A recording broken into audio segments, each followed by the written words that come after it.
Good afternoon, everyone. Let me take a second so people can take their seats and the press can recede. Well, thank you all for coming today. My name is David Lipton. In addition to my role at the IMF, I'm also have the honor of being the president of the Per Jacobsson Foundation. This foundation has put on an event at every IMF annual meeting held since 1964. And I think it's a great tradition.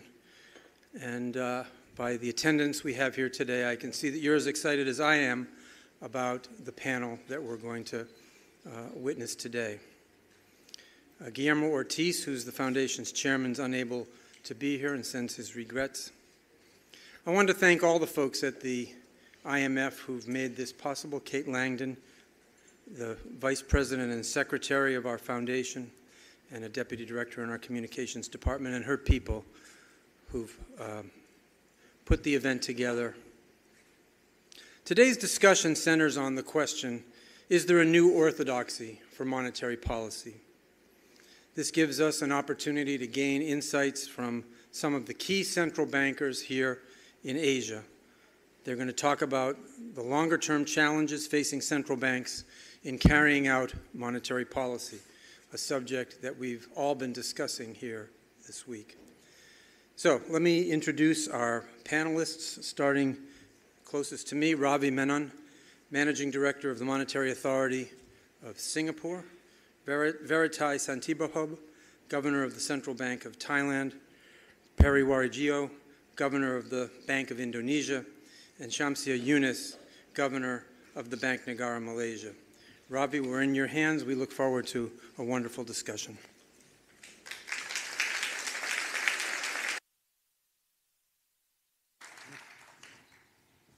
Thank you, David. First, let me begin by thanking the Per Jacobsson Foundation for organizing this, and also for the Bank Indonesia for hospitality and IMF for hosting us. I'll get right into it. The topic for today, as David said, is there a new orthodoxy for monetary policy? Now, given the composition of this panel, we will approach this question principally from the perspective of emerging market economies. So there's a lot of ground we will not cover relating to this important issue, which would be very relevant and is germane to advanced economies. So our approach will be to say, if there is a new orthodoxy in monetary policy, and we'll get into a little bit of what it means, what does it mean for emerging markets? Before we get to the new orthodoxy, what is the current orthodoxy? Let's quickly refresh. Price stability as the key objective of monetary policy. Inflation targeting to secure credibility and discipline in monetary policy. And independent central banks empowered to execute this mandate. This is broadly, in simple terms, the current orthodoxy. This orthodoxy has worked remarkably well. More than 2 decades of price stability in most major jurisdictions that subscribe to this orthodoxy. Permanently lower inflation expectations, it seems. And the subject of much discussion now, we're looking at possibly a flatter Phillips curve than before. Maybe because expectations have become entrenched that central banks will not allow inflation to exceed the target. But there have been 2 important developments in the last decade or so that necessitates a relook at this modus operandi. First, empirical evidence. Okay, some empirical evidence suggests some trend decline in the natural rate of interest, which people call the R star, in the advanced economies. Now, the decline in the R star in the advanced economies reflects a variety of factors, real economy factors, shifts in productivity, demographics, trend growth, and so on. This has, in turn, 2 implications. Nominal interest rates much closer to the zero lower bound, and that means less monetary policy space on a permanent basis, and therefore possibly increased reliance on what we previously regarded as unconventional may become conventional, quantitative easing. That's one possibility. The unconventional may well become the new normal. Second implication, lower interest rates and periodic resort to QE in the advanced economies in turn transmits easier liquidity conditions into the rest of the world, into the emerging markets, most of them probably require, on average, a higher level of interest rates to ensure macroeconomic and financial stability. This brings us to the second important development in the last decade that challenges the orthodoxy. The volume and velocity of capital flows between emerging markets and advanced economies has increased dramatically. Gross flows into the emerging economies averaged 4.5% of GDP in the last decade. It peaked at 10% in 2007. This is double the average in the previous 2 decades. So, are we looking at gross capital flows of 10% of GDP as the new normal in the decade ahead? The third development is that liquidity has become increasingly disintermediated from the banking system into wholesale capital markets. Now, this makes price discovery process for emerging market assets a lot less orderly, given the behavioral incentives facing asset managers competing for retail clients who tend to be pro-cyclical. In other words, capital flows could become more volatile and pro-cyclical because of this shift in intermediation of savings. Now, the confluence of these 3 developments in the last 10 years brings us to the crux of the issue the panel will focus on. Does permanently lower interest rates in the advanced economies, accompanied by greater volume as well as volatility of capital flows, means larger inflows into emerging market economies than they are able themselves to absorb, and also the heightened risk of periodic reversals? So this panel will examine 3 issues around this theme. First, what are the implications for emerging markets as a result of a lower R star and periodic bouts of QE in the advanced economy? Second, how can emerging markets respond to periodic reversals of capital flows? And third, what does this so-called new orthodoxy imply for inflation targeting in emerging markets' monetary policies? I will invite a governor to lead off on each of these 3 questions. I'll start with the lower R star and more periodic QE dimension, and what they mean for emerging economies. So this could result in Asian interest rates staying inappropriately low for a protracted period, possibly leading to asset price inflation, real estate bubbles, increased leverage, financial instability. Now, Asian emerging markets have experimented with macroprudential tools and even some capital flow management measures, each with their pros and cons. So let me now invite Governor Noor Shamsia to lead off on this segment.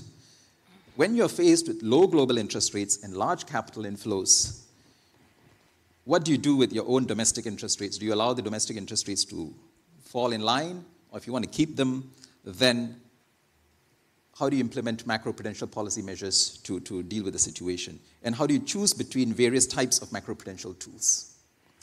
Shamsia. Right. First of all, thank you to the organizers for inviting me to speak at this panel. For Malaysia, one of the unique characteristics of Malaysia is we have a deep financial market. Our corporate bond market, for example, is 97% of GDP. And the turnover in our foreign exchange market is 7 times the economy. So we have a deep liquid market. So it's no surprise that we have bouts of surges of inflows and surges of outflows. For example, the amount of inflows that accumulated over 2010 to 2013, 30% of it reversed out within a period of 1 month in 2013. So that's the level of volatility that we see in Malaysia's capital market. And because of the liquid capital market, we also see that our market is the first market that investors would liquidate if they see that they need to balance their portfolio. So but in spite of these outflows, the impact on bond prices, the impact on wholesale and retail rates have been not as large. It has been muted because of the deep domestic institutional investors that we have. And when there is selling pressures for the foreign investors, we have this deep pool of institutional investors that sees buying opportunities. So that provides a floor through the massive adjustment that one would expect when they are faced with this kind of volatile flows. So for us, in terms of the policy responses, it has been a mixture of allowing the exchange rate to adjust, using our foreign exchange reserves to manage liquidity in the system so that the intermediation function continues uninterrupted so that it can continue to support growth. And we have also used macroprudential measures to make sure that there are no imbalances in the property market, in the household sector, through some of guidelines that we have issued. But one of the things that really helped us, Ravi, in dealing with these episodes of flows is the buffers that we have built over the years, the reserves. We were once accused that we were accumulating too much reserves. But then, when our reserves declined by 30% from what was deemed to be excessive, then the common commentary to Malaysia is our reserves is inadequate. It's low. So that's also the need to see, okay, how does one look at adequacy of reserves vis-a-vis exchange rate? And one of the things that in emerging market, because the markets are not deep, the chances of overshooting is going to be higher, and the spillover impact of that overshooting on the real economy is going to be much more compared to an advanced economy. But for us, because of the deep market, we have been able to intermediate these capital flows within the financial market without the spillover to the real economy. But one of the things that I'm worried about, Ravi, is, yes, we have been able to withstand it. Is the system, the economy, able to withstand, further bouts of these very volatile capital flows moving forward? So, and looking back, when I look at it, would it be better instead of just, relying on exchange rates and the use of accumulating reserves to deal with this, is whether capital flow management measures should be allowed to be used to deal with inflows at that point of time. And because macroprudential measures can only be deployed to deal with any imbalances in the property market, household debt, in household sector or the corporate. But the overshooting of prices in the interbank market, for example, because of the surges of flows, is the first point of transmission of shock to the economy. So we should be able to deploy capital flows measures preemptively to minimize any overshooting that can come because of inflows, so that we are in a much better position to deal with outflows when it happens. Can I just come in there, Shamsi? I think on the issue of capital flow management measures, I think the point is well taken. But unlike interest rate policies and other policies where you can calibrate it up and down according to a certain framework, are capital flow measures the kind of things that you can turn on and off? And if you do that too frequently, what does it mean for your overall attractiveness to international capital? You can't. You can turn on and off when it comes to outflows. But when it comes to inflows, it's going to be very difficult for you to turn on and off. A case in point, when for Malaysia, when non-residents were holding about 40% of our bond market, either the government bonds or the corporate bonds, that has been cited as a point of vulnerability for Malaysia. And yet, because of the unfettered capital inflows, so that has been cited as a level of vulnerability and how adequate the reserves are to manage these large holdings of local currency papers by foreigners.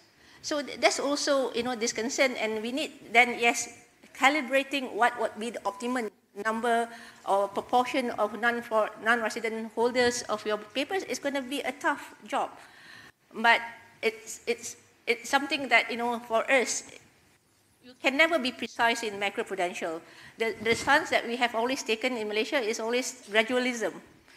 Yes, you may put on measures that may not be seen as biting, but that's where you look at the impact of the measures and tighten over time, instead of tightening in the first instance and find there's a lot of unintended consequences, or the trade-offs becomes unmanageable and losing credibility by having to then loosen those measures. Maybe I'll ask Governor Perry here. I know you'll be speaking later on about dealing with capital outflows, but during the period when Indonesia was receiving inflows, did you try to put in place some brakes or sands in the wheels so that there's no excesses being built up?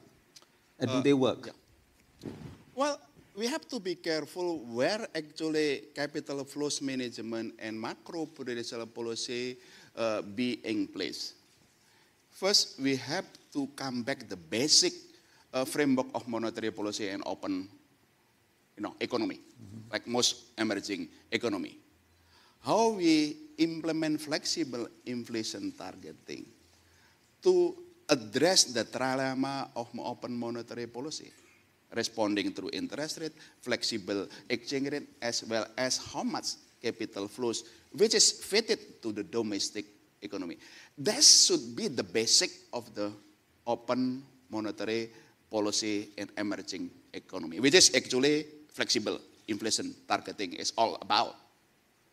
So where is actually the capital flows management and macroprudential policy? My belief is that capital flows management and macroprudential policy should be used to address the cycle. The cycle for capital flows and the cycle of lending for the macroprudential. So naturally, then the capital flows management can be tightened. If the capital inflows or outflows is too much, which is negating or undermining the framework of flexible inflation targeting. Same thing, if there is capital reversal, which is too much undermining the efficacy of the flexible inflation targeting. So it's naturally Indonesia in the past, before the taper tantrum, when we receive a huge inflows, which is undermining the credibility of our interest rate in achieving domestic policy target, which is undermining so much deepened appreciation, and then huge inflow of capital, which is undermining the domestic liquidity, which cannot be addressed by flexible inflation target. Then we have to tighten the capital flows management, and vice versa. What measures did you put in place? Well, a number of options that we do. First, we have like holding period for the BI notes holding of foreign. We can lengthen the holding period and they can shorten the holding period. I think this, we also have put risk management on those, especially for the non-bank corporate debt in terms of currency hedging, liquidity ratio, credit, risk management. I think that's also something. Then, if we come back, the impact of the inflow to the domestic lending activity, where the lending is too much, it's beyond, the need in the economy, which is incurring or will also giving rise to the risk of future financial stability. Then there is a validity to, incorporate those to macroprudential policy through, tightening of the loan-to-value ratio, and tightening of other aspects of the liquidity, and so on. But when there is the reversal condition, then we have to lose the capital flows management and the macroprudential. Then, I will talk later on about how to address this on the capital reversal. Right. Maybe I can just ask Virathai here, this issue about the differentiation between macro-pru measures and capital flow management measures. The latter, what they call CFMs, capital flow management measures, are principally seen as putting your defenses at the gate, at the point the capital enters the country. And the view is that that is a rather inefficient way of doing it because you are undermining the overall capital account openness, whereas macroprudential measures are much more targeted sectorally, that you allow the capital to come in, but you actually build your defenses around the sectors that are most vulnerable to this. But you can, it's not so much the capital coming into the country, but getting into specific sectors that's a problem. Do you have a view on that? Should we make that distinction, or does that not matter at all when you have faced with very large capital inflows? I think sometimes we place too much emphasis on classification. I think we have to go back to the original purpose and the original source of volatility that each country deals with. And each country has different sources of fragility, different problems. For instance, if you experience inflows mainly driven by non-residence activity, capital flows management measure targeting non-residents at the gate might also be helpful. Sometimes when you allow the money to get over into your territory, it could also have a lot of implications for the distribution within the economy. When you try to impose macroprudential measure, it has a redistributive nature, and it brings other issues about political economy, about distribution. If I may step back a bit and addressing the questions, your very first questions about how we mix different policy tools in the environments of very low interest rates. I think we have to divide up to levels of implications of having too low interest rates for too long. And the first level of implication is a broad impact on the financial systems, the search for yield, underpricing of risks, when interest rate has been low for a very long period. And when you talk about search for yield, underpricing of risks, it can become very widespread. Macroprudential measure seems to be targeting specific targets, and that monetary policy stance will come in. In the case of Thailand, we had been undershooting our inflation target for 3 years. Only this year that we're going back to our inflation target. But during that period of undershooting inflation targets, a lot of people requested us or recommended us to lower interest rate further. We thought that would escalate search for yield and underpricing of risks. And during that period, monetary policies and macroprudential policies that we also introduced have to be complementary. You can't expect macroprudential policies to work, to offset the impact of too relaxed monetary policies. So I think that's the first level when you look at the broad perspectives of the economy at large. The second level, when you can identify a specific sector that has been impacted, adversely affected by having interest rate low for too long. So that macroprudential policies can come in. In the case of Thailand 2 years ago, we tightened regulations on credit cards, personal loans, because of the very high household debt problems that we experienced. This year, we're in the process of implementing a new set of loan-to-value ratio for mortgage lending because we have seen declining lending standards of the banks. And indeed, people have used the second, third mortgage contract as a way to search for yield with expectations of rental yields and capital gain. That could be a false implication. Thank you. Yes. Can I put one very, very important thing, how we have to look the capital flows management and macroprudential policy. I agree with the Governor Virete. It's very difficult to differentiate between. For most emerging markets, the cycle of the capital flows and financial cycle and domestically, quite often they are correlated. When the economic boom, naturally there will be also financial cycle moving up, lending also moving up. At that time, then this country will attract more capital flows. More capital flows, domestic liquidity is moving up, lending is moving up. So there is co-movement between capital flows, lending into the domestic economy, which is, I agree with the Governor of Virete. We cannot resolve this only adhering to flexible inflation targeting. So this is where actually capital flows management and macroprudential can support, not replace, not substitute the basic essence of flexible inflation targeting. I think this the nature that we have to understand. There is always correlation between lending cycle, capital flows cycle, and also for many emerging markets, external debt cycle, and for Indonesia, additional commodity cycle. So I think that we have to put into mind. But could I just ask again, if your fear is that this excess amount of capital coming into the economy is leading to excessive lending, is it not easier to address that directly through tighter underwriting standards, through counter-cyclical capital buffers? You can increase your prudential ratios and so on, without having to block the capital from coming in the first place. We combine all of them. You combine all, yeah. Of course, lending standard need to be tightened. Of course, loan-to-value ratio need to be tightened. And we have counter-cyclical capital buffer. And of course, if this is, then actually we have to resort some of the capital flows. So even with these measures, it's not enough. Oh yes. Once again, cannot be substitute.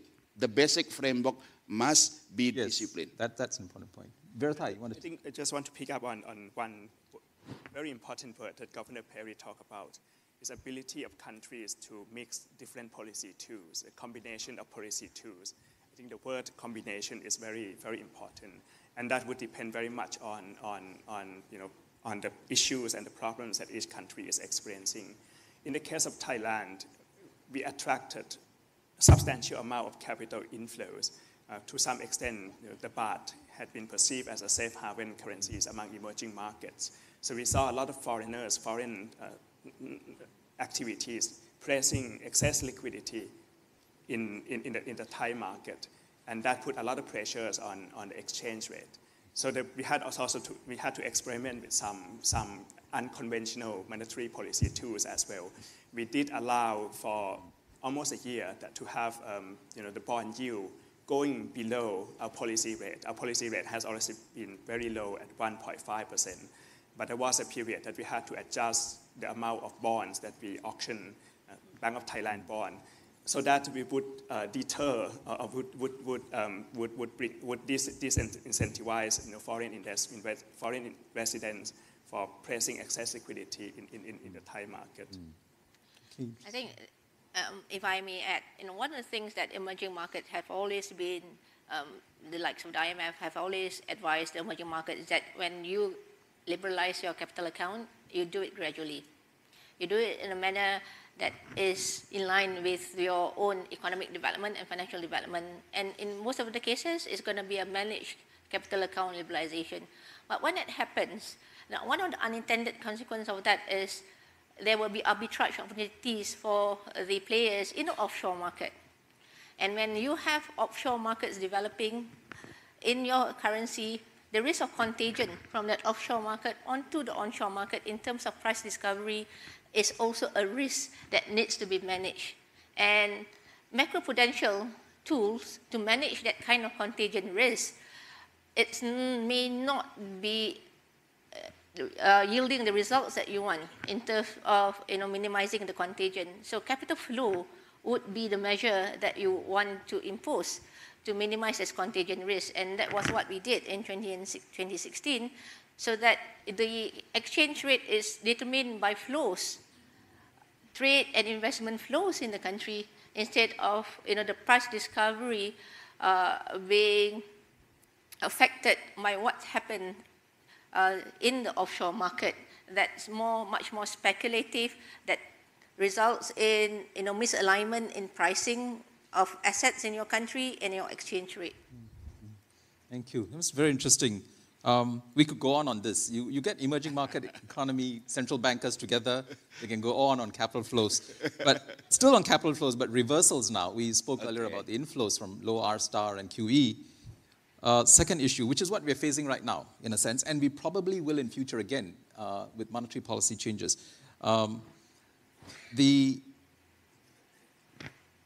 Here I want to focus a little bit more on the role of the exchange rate and the role of the exchange rate as a shock absorber. And indeed, this has been a virtue.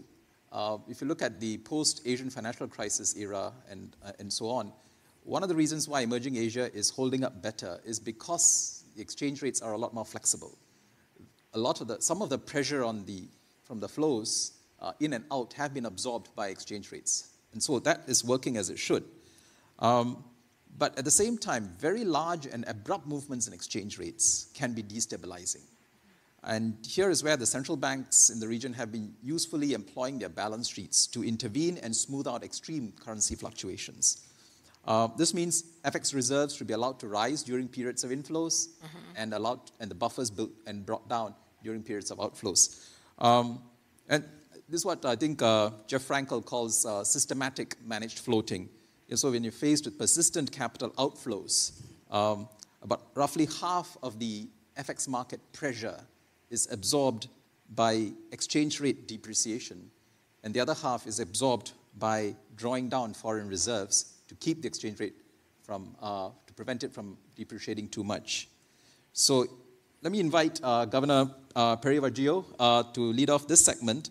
So basically, now you're facing a large capital outflow situation. So how do you respond to the Jeff Frankel kind of paradigm? You absorb some of it through exchange rate depreciation, but you're not going to let the exchange rate fall all the way. You engage in intervention. And what's the ability of the central bank to dictate this balance? And how do you assure markets that this is a systematic, coherent approach? Rafi, I think on the long term, we are moving to the new normal. But we are in the process toward the direction. Yeah. So there is adjustment period that we are facing now. Come back to your question, how we deal the capital reversal. Just exactly the same that we deal with capital inflows. The basic framework is there. For the open monetary policy for the emerging market, my view, just come back to open monetary policy. The trilemma, what we call it in the practice, I call it flexible inflation targeting. Maybe systematic, just a terminology. How we have to deal with it? Of course, we have to respond under the flexible inflation targeting that we practice.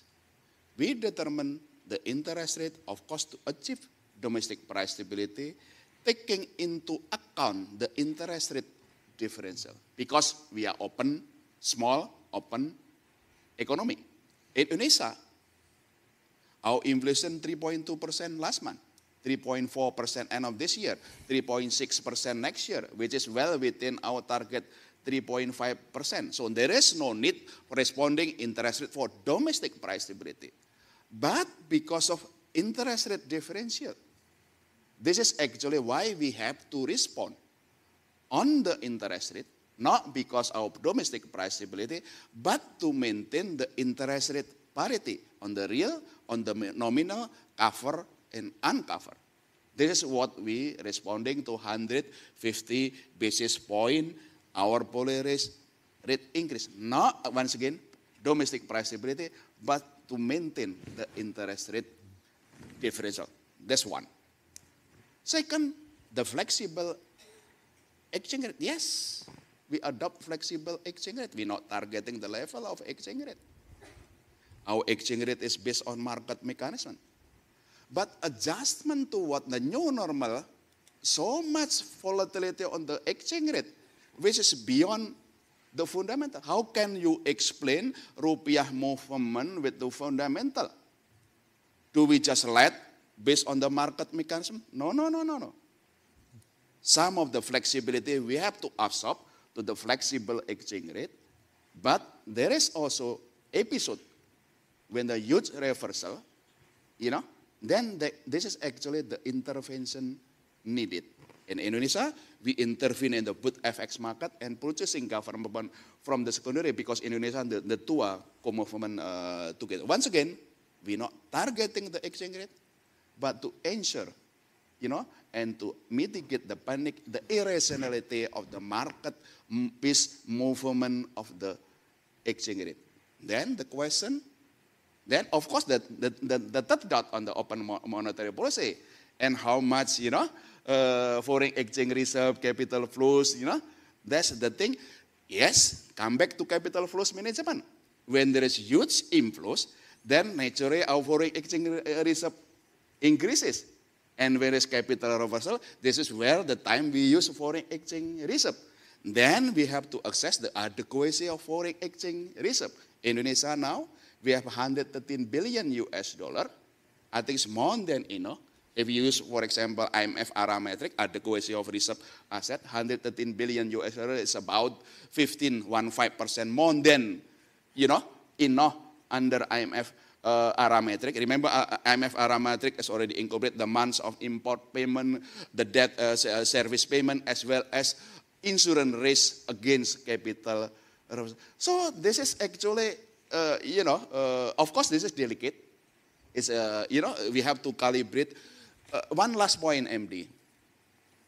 When we need to respond to the external environment, I think the most difficult thing is to measure and to incorporate the risk premia.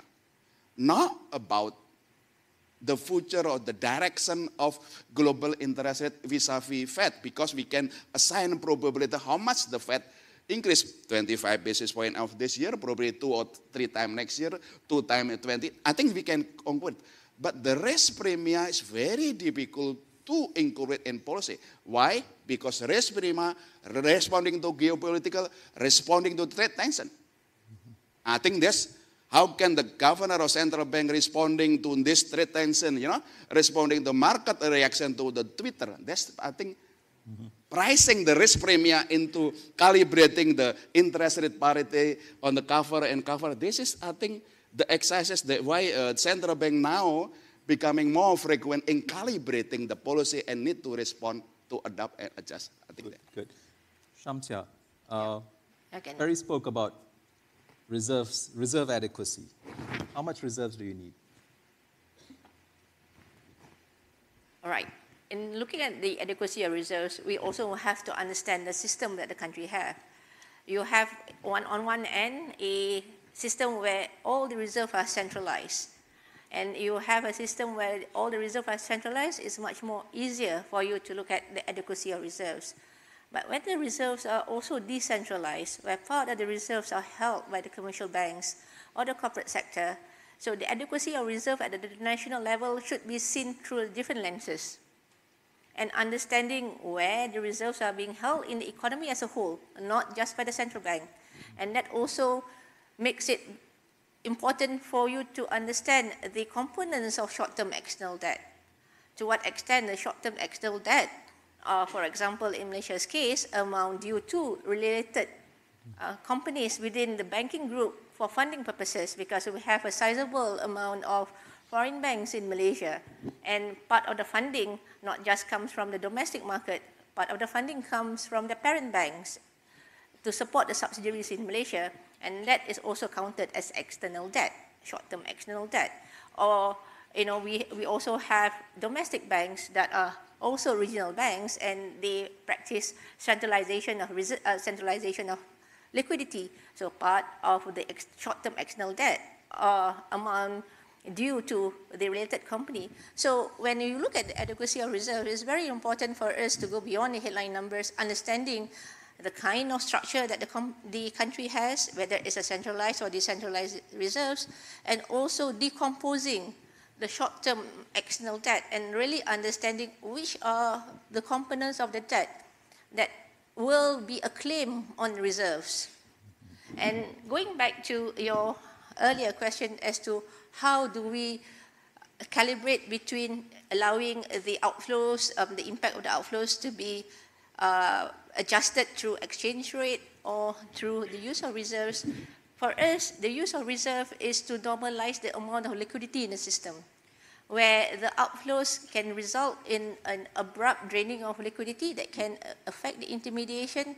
Then reserves will be used to normalize the liquidity in the system, because at the end of the day, what we want is an intermediation function that will continue to be able to support economic activities. And the intermediate function starts with the interbank market. It's when your interbank market is functioning, there's no segmentation of liquidity in the interbank market, then you would have that spillover into lending to the corporates and the households. And also in terms of when you use, and that's, to me, is the easier part to look at, the amount of systemic liquidity, because there are frameworks to see what kind of liquidity is needed, looking at the short and open position and things like that. But what is much more difficult is the behavior, because in the FX market, there are some support level, some resistance level, and when there are, certain thresholds that are met, the self-fulfilling prophecy kicks in, and that can exacerbate the overshooting of prices. And that's where the most difficult part, the behavioral function of any adjustments that are brought about by, inflows or outflows, that it's much more difficult. And that's where, it will be something that, you would have to assess at that point of time, the configuration between allowing exchange rate to adjust and the use of reserves. Mm-hmm. Interesting. Virthai? Yes, just want to add on the self-fulfilling prophecy. If you look at economics textbook, they will say the exchange rate is automatic stabilizer, but that seems to be true when the source of shocks are current account or trade. But if you look at the amount of flows, cross-borders, capital account transactions are way higher than capital account transactions. And if you look at capital account transactions, exchange rate can indeed be shock amplifiers instead of shock stabilizer. And the self-fulfilling prophecy, as we all know, investors, when they have short-term views, particularly looking back when interest rate has been low, they were also expecting gains from the exchange rate movements. They're all forming these new moving targets of exchange rate. So to be able to, to throw some sand in the wheel or to stop that self-fulfilling prophecy to continue, foreign exchange intervention, I think, has to be in the toolkit of emerging market central banks. In Thailand, we have had floating exchange rate regime, and indeed we allowed the Thai baht to appreciate the most. If you compare with other currencies in the region during the past 2 years, the Thai baht has been the best performing currency. That has adverse implications on our exports, on our trade. So we had to come in and intervene in the market when there was intense inflows during a short period of time, during the different episodes. But looking back, I'm glad we did that, because now we have large enough buffers to deal with the reversal of flows. And it is very important for central banks to adopt a long-term view, looking through the cycle, basically. When we knew that the unconventional monetary policies of the advanced countries caused a lot of inflows into the regions, one day they will start normalizations, and we would experience a capital flow reversal. So I'm glad that we had that buffer, and we did accumulate some reserves. Yep. MD? It's very briefly. I think we need to move on to the third section. By definition, small open economy is economy very small in terms of how much can absorb capital inflows and outflow. Otherwise, we are big. So this is right. And by definition also, then,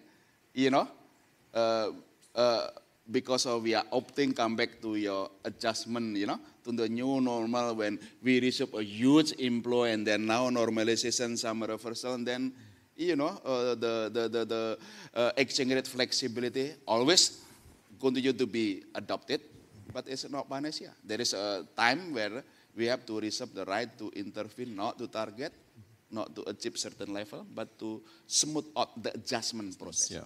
Yeah, it's coming through quite clearly. I want to move to the last issue that I highlighted, which is does a lower R star in the advanced economies mean revisiting some of the central bank mandates and frameworks in the emerging markets? Now, the global financial crisis taught us that macro stability does not guarantee financial stability.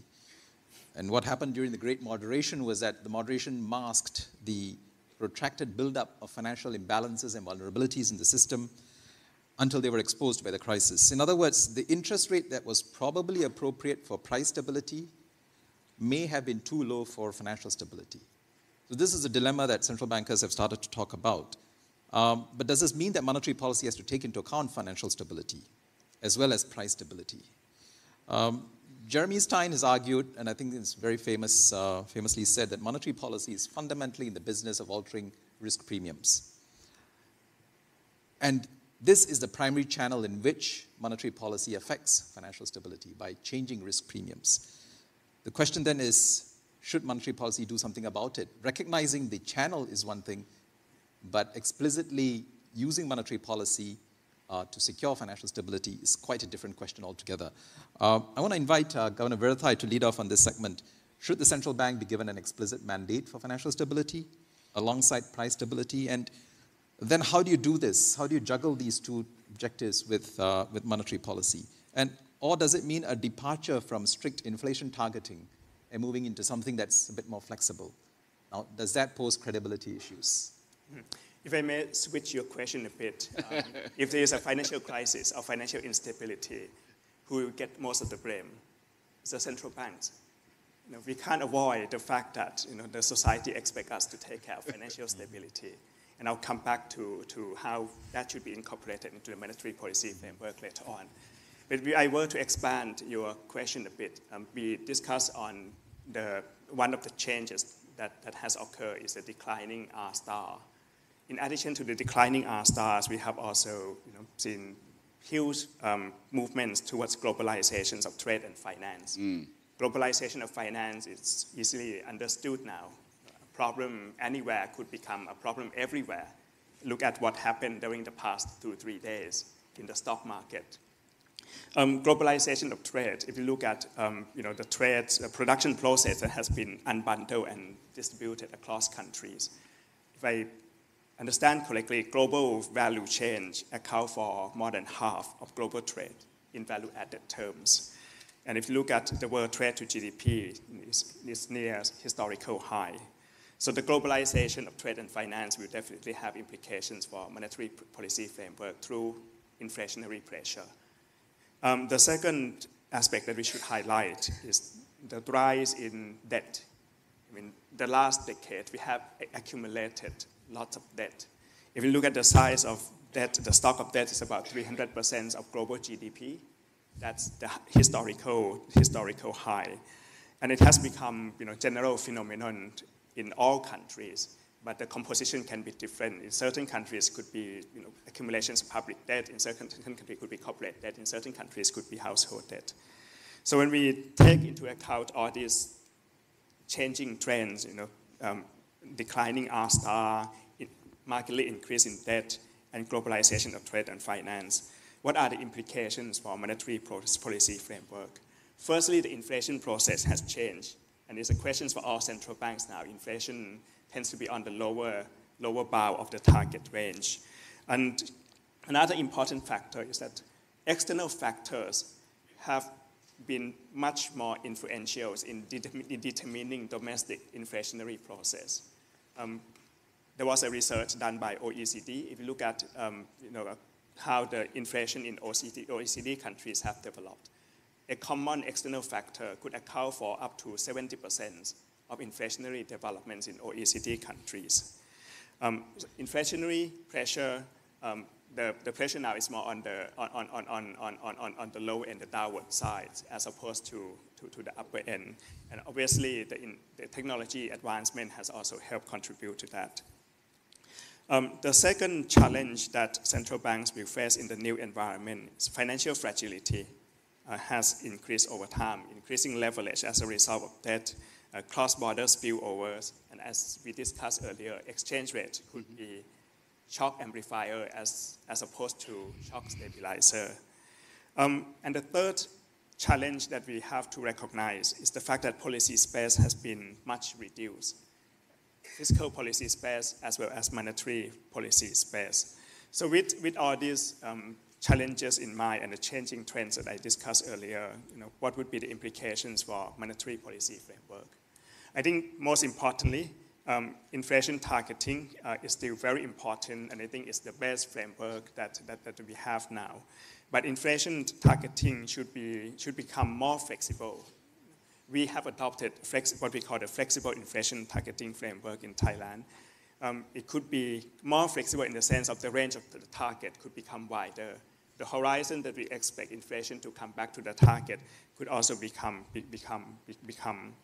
become longer, I think we have to be more mindful of potential side effects, particularly on financial stability.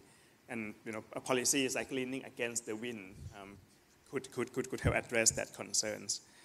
And the second aspect is that the impact of monetary policies on financial stability needs to be, I would say, first order issue. When we have inflation targeting framework, the way the framework has been developed, financial stability seems to be on the side. How to incorporate financial stability into monetary policy decision, inflation targeting framework. I think that's a research question that we all have to conduct in the years to come, because it will have implications for policy communication. And the third aspect is policy toolkits needs to be expanded. You address about balance sheet management measures early on in your introductory remarks.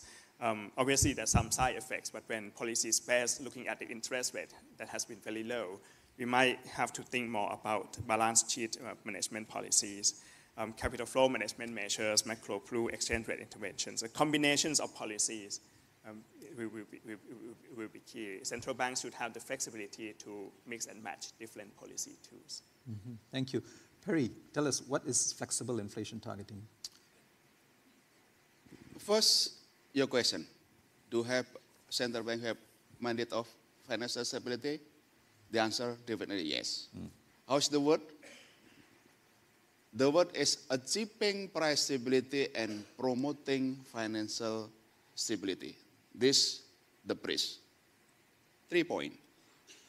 First, what's the area of central bank in promoting financial stability? The list is macroprudential. What aspect of macroprudential? 2 aspects. Of course, about addressing procyclicality of financing, which is I talked earlier, linking also to capital flows, for Indonesia also adding to the commodity cycle, which is in the future may give rise, not only achieving price stability, but also may give rise for financial stability. All the research, risk of financial stability linked closely to the financial cycle, the procyclicality, one aspect. The second aspect of macroprudential is the nature of interconnection. Interconnection of lending with real estate, interconnection of lending with the corporate, interconnection of lending with capital flows, interconnection in the financial sector. This is second area of macroprudential. That's point number 1. Point number 2, how to frame this in mixing monetary policy and macroprudential policy. I talked earlier, the basic framework is always flexible inflation targeting, which is open monetary policy, addressing the trilemma on the open monetary. That's the basic. Then where is macroprudential come to? As I said earlier, in the boom, capital flows in, property bubble, increasing debt, and so on. This is where actually macroprudential can complement, can reinforce the basic of flexible inflation targeting. The naturality, then actually loan to value ratio will be raised, capital Brazil will be raised, and so on. But vice versa, during the financial downturn, financial at the bottom, then there's a time to relax, macroprudential. So both can be, complemented. In our case, this is what we call the central bank policy mix of monetary and macroprudential. Last point, why promoting financial stability? Because financial stability is shared responsibility. Financial stability risk may come from individual banking, which is in Indonesia, lie on the authority of financial stability authority. At the country probably within the central bank, like Bank Negara. But also financial stability risk might coming from the macro, from the fiscal, Minister of Finance, and so on. That's why in Indonesia, we have what we call it financial system stability policy coordination between the Minister of Finance, Governor of Central Bank, chairman of OJK, Financial Service Authority, and IDAC. Yep. Thank you. Very quickly, one difficulty that people have with flexible inflation targeting is that, I spoke earlier about the track record of low inflation that central banks around the world have built up painstakingly over 20, 25 years. And this has allowed us to actually have lower inflation expectations. Now, in flexible inflation targeting, Shamsi, I like your views, it means that you will take a longer period of time to reach your inflation target. Yes. It also means that you may at times exceed the target because you have so many other things to do, but there's an understanding you will eventually reach the target. If you run this for 10, 15, or 20 years, does this reduce the credibility you've built up?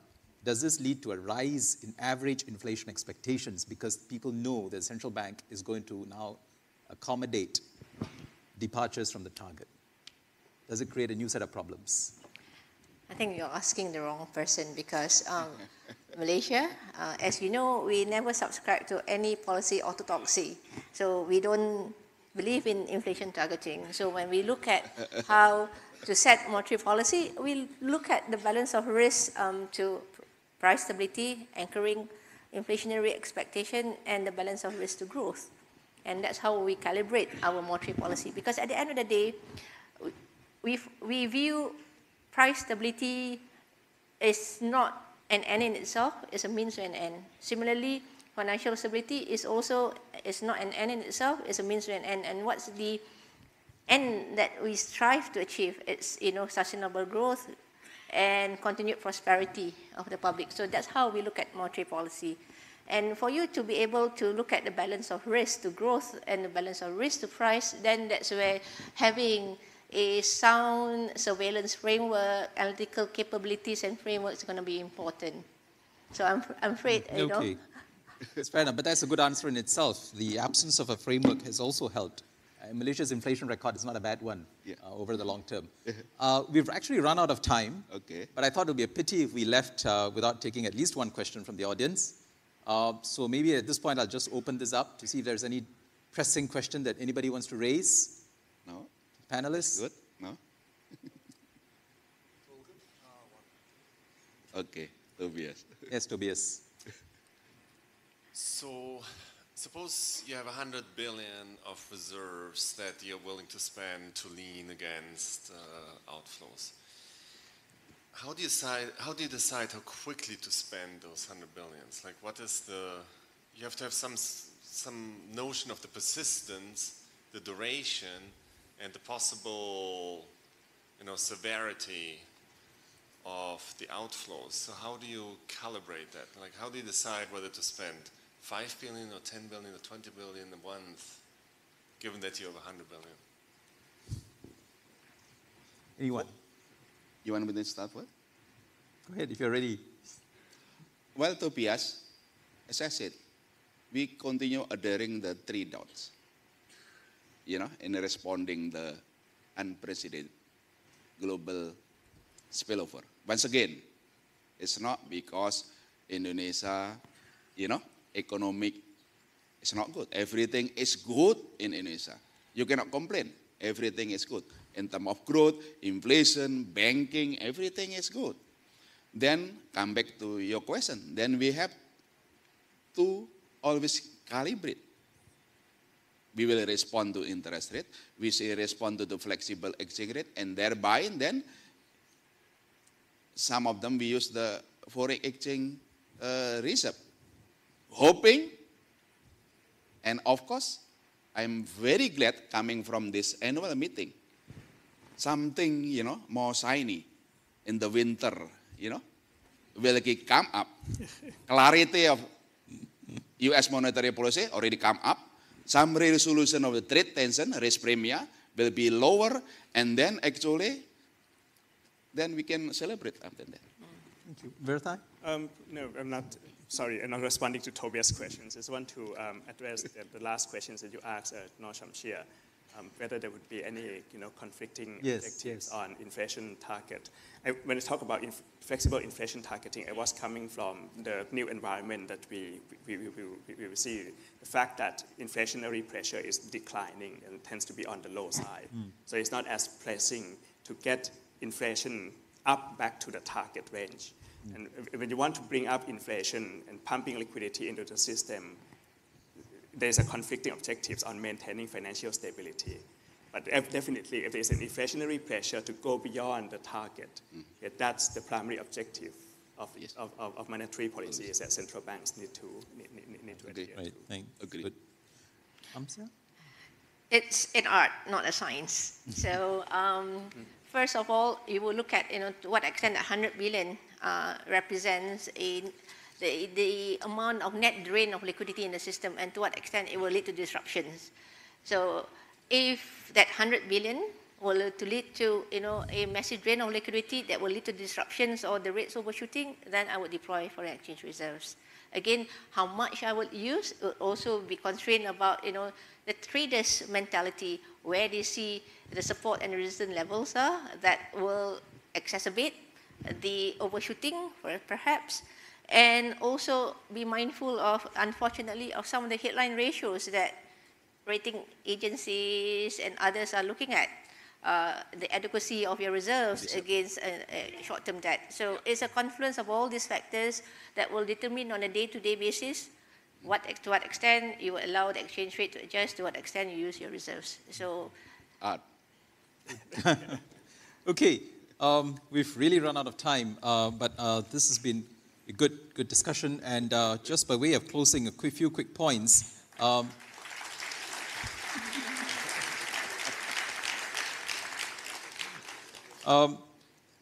I think the experience that my colleagues in this part of the world have shared is that life is not all that straightforward. The price stability that monetary policy has to contend with, that we learned in textbooks, is a lot more complex. It goes well beyond consumer prices.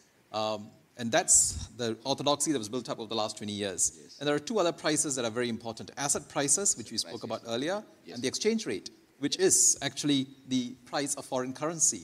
And in many small economies, and even medium-sized economies, is the most important price in that economy. So if we go back to basics, why does monetary policy target inflation or price instability? Because high and variable inflation creates distortionary effects on consumption and investment behavior, suboptimizes resource allocation, and in the long term or in the medium term undermines economic growth. That's why central banks are focused on price stability. But today, the experience for many countries, and I would say including for some small advanced economies, is that volatility in asset prices or exchange rates can be even more distortionary, have more distortionary effects on consumption and on investment compared to price stability. Not to mention the added complication it poses for financial stability. So, and these things have been accentuated by greater capital mobility and a more interconnected global financial market. So I think for many emerging economies, the central the question in monetary policy is, what do we do about asset price inflation during times of boom? And what do we do about exchange rate volatility during times of both boom and bust? And what is the price stability or the range of prices, and Berthai briefly alluded to this, that monetary policy should look at? And these are questions confronting many emerging economies. But I'm encouraged by the widespread recognition of the difficulties these issues pose. There is no clarity on what the solutions are, but at least there is greater acceptance that these are real issues that are being faced in many emerging economies, and they need more clarity, more research, more rigorous analysis, more evidence. And this is what we should really go back to. I mean, we should not shy away, we should not lightly discard the current frameworks that have served us so well, but we should not equally shy away from re-examining some of the current frameworks and paradigms in the light of new evidence, rigorous analysis, and new experience. And that's what the scientific approach is all about, to continually test hypothesis against new evidence and change your hypothesis if it's warranted. So with that, let me thank my fellow governors again for participating in this panel and for your quick and these insights. and to all of you for your kind attention. Thank you very much. Thank you. Excellent. Excellent. Okay.